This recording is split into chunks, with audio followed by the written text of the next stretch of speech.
O próximo assunto para analisar. O governador de São Paulo, Tarcísio de Freitas, disse que há indícios de sabotagem na linha 9 Esmeralda, que apresentou problemas em meio à greve dos funcionários dos trens e do metrô. A concessionária fez boletim de ocorrência. Vamos ver o que o governador daqui de São Paulo disse. Há indícios realmente de sabotagem. Nós tivemos violação dos alambrados. Nós encontramos material para que gerasse curto-circuito. A Polícia Civil está investigando, foi aberto o inquérito, vai ser realizada perícia, mas tudo leva a crer sim que houve sabotagem. Vinícius Poit, declaração forte e grave. Forte, grave e numa boa, gente. Eu tô com o governador Tarcísio nessa. E vou reforçar o que eu disse ontem. Rua, demissão para quem desrespeitou lei da justiça, porque direito à greve é legítimo.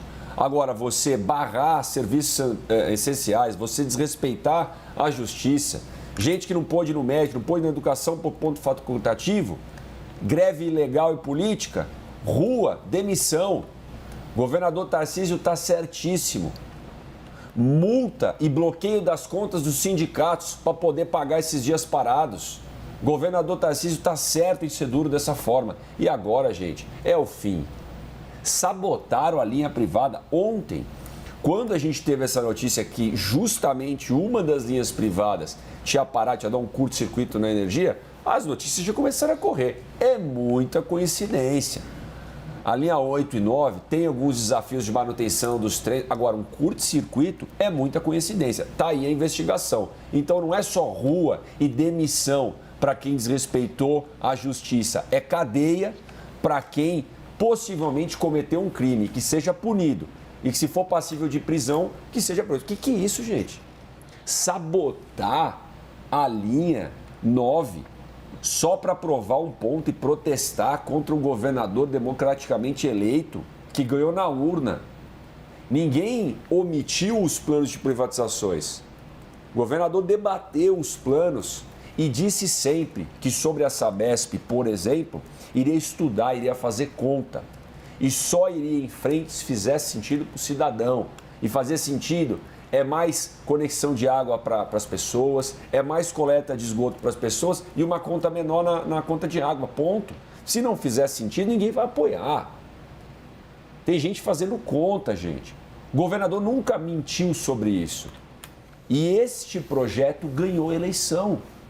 Então, você não concorda no projeto, você vai parar serviço de transporte garantido ali, como o direito ao transporte das pessoas, transporte público. Você vai interromper serviço essencial e fazer ter ponto facultativo na saúde, mantendo a população como refém. O que é isso? A gente não pode lidar. Isso aí não é grevista, isso não é trabalhador. Para mim, quem sabota, inclusive, comete um crime sabotando uma linha privada para provar um ponto e para protestar, que, igual aqueles dois, desculpas, né? Patético aquela cena deles protestando, fazendo piquete, isso daí é bandido, gente. E tem que responder criminalmente se ficar provado que houve sabotagem. Eu acho que é uma acusação gravíssima que o governador faz. Eu acho importante também que ele possa provar. Porque não é brincadeira dizer que o problema ali foi uma sabotagem, porque ele automaticamente está estabelecendo um vínculo entre essa suposta sabotagem e o movimento grevista, que ele está associando diretamente ao Guilherme Boulos e ao PSOL. Então, acho que é fundamental que isso seja tratado com cautela. A gente tem uma tendência muito grande em momentos como esse de acirramento político, em ter a disparada de acusações. A sabotagem não é pouca coisa. A gente está falando de uma das linhas que o governo exaltava ali, que olha, que onde é concessão vai funcionar, tá vendo? Aqui funciona bem. Então, não é pouca coisa, acho que é uma acusação importante, que eu tenho minhas ressalvas se deveria ser feita dessa forma, sem que haja algo concreto. Olha, eu fiz uma reflexão hoje que foi a seguinte: quem venceu no discurso político, né? Quem saiu vitorioso em relação à greve? Primeiro, Guilherme Boulos. Era inevitável, ele não tinha outra opção a não ser apoiar a greve. até por coerência, né, histórica e também porque a liderança maior da greve é do seu partido. Mas definitivamente, como a Clarissa falou, não foi bom, né? O eleitor médio de São Paulo não aprova a greve. Conversando hoje mais cedo com a Tabata Amaral, quando ela me deu essa entrevista, na qual ela disse que a greve foi um tiro no pé, ela fez uma observação interessante. Ela não é contra o instrumento da greve. Nem poderia ser, porque ela é do PSB, Partido Socialista Brasileiro, que tem uma forte influência no movimento sindical. O que ela diz é o seguinte: a greve é um instrumento de luta muito importante da categoria para ser usado politicamente dessa forma. Porque essa greve, em nenhum momento, teve a pretensão de sair vitoriosa. Ninguém, nem o mais otimista dos sindicalistas, acreditou que no final da greve o governador ia falar: olha, gente, eu vou acabar com a privatização, não tem mais privatização da Sabesp, vou reestatizar as estações que já foram privatizadas ou concessionadas. Era uma greve que tinha hora para acabar. Os próprios petistas, em conversas reservadas, claro, dizem que eles contrataram esse desgaste nesse momento porque era inevitável, porque havia chegado o momento de chamar a atenção da população para o processo de privatização. Porque, segundo o Datafolha, a maioria dos paulistanos é contra a privatização.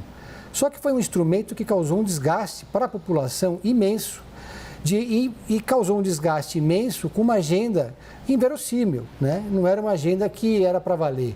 Então, era uma greve que soou, pelo discurso do governador, inclusive, como uma chantagem. E me parece, para finalizar aqui o meu raciocínio, que o governador Tarcísio de Freitas conseguiu reverter essa situação ao seu favor, né? Ele conseguiu bater na tecla de que essa era uma greve político-partidária, que era uma greve que não foi feita para dar certo, porque era uma greve que não tinha como dar certo, e que era uma greve que estava sendo feita por adversários políticos pensando na eleição de 2024. Se somou a ele o Ricardo Nunes, surfou nessa onda ontem o dia inteiro, e nessa ficou isolado o Guilherme Boulos. Claro, o Kataguiri, que também se apresenta como pré-candidato a prefeito, também foi lá nas redes criticar a greve. O Boulos ficou sozinho nessa. Magno, a paralisação foi um tiro no pé? Certamente foi um tiro do pé. Os únicos que estão se congratulando pela paralisação de ontem devem ser os militantes do PSOL. Para todos os outros agentes políticos, imagino para a maioria da população, a ação de ontem foi um ato político, não foi uma greve, não havia reivindicações. O que nós saímos dessa greve de ontem, dessa paralisação de ontem, com o quê? Com uma proposta de plebiscito sobre privatizações? É isso? É esse caminho que a esquerda quer trilhar no debate público brasileiro? É plebiscitarmos decisões que nós tendemos a delegar aos nossos representantes, já que estamos numa democracia representativa? Não me parece ser um caminho construtivo para o futuro da cidade de São Paulo e do estado de São Paulo. Concordo com a análise do Pedro, o governador Tarcísio saiu vencedor e nem sei se havia como ser diferente, a não ser que o Tarcísio igualasse o jogo, dando também um tiro no próprio pé. Bastaria ficar parado e deixar com que os militantes que fechavam estações com bandeiras da União Soviética jogassem pedras nos próprios pés. Sobre o que vai sair disso tudo, eu acho que o que sai é o presidente Lula vendo uma situação em que o candidato que ele apoia para a Prefeitura de São Paulo passa a adotar um discurso à sua esquerda, bem mais radical do que o discurso comum do presidente Lula, e nós vemos o governador Tarcísio se tornar um eleitor bastante significativo, um eleitor bastante central para o caso da Prefeitura de São Paulo, a eleição da Prefeitura de São Paulo. Como o nosso debate anterior lembrou, Tarcísio perdeu na cidade de São Paulo, mas essas manifestações entregam a Tarcísio um protagonismo na cidade de São Paulo que eu não sei se ele encontraria de outras formas. Ele teria que procurar esse protagonismo de uma outra forma. E foi lá a esquerda e entregou para Tarcísio uma grande oportunidade de se autopromover e de promover a sua pauta. Inclusive,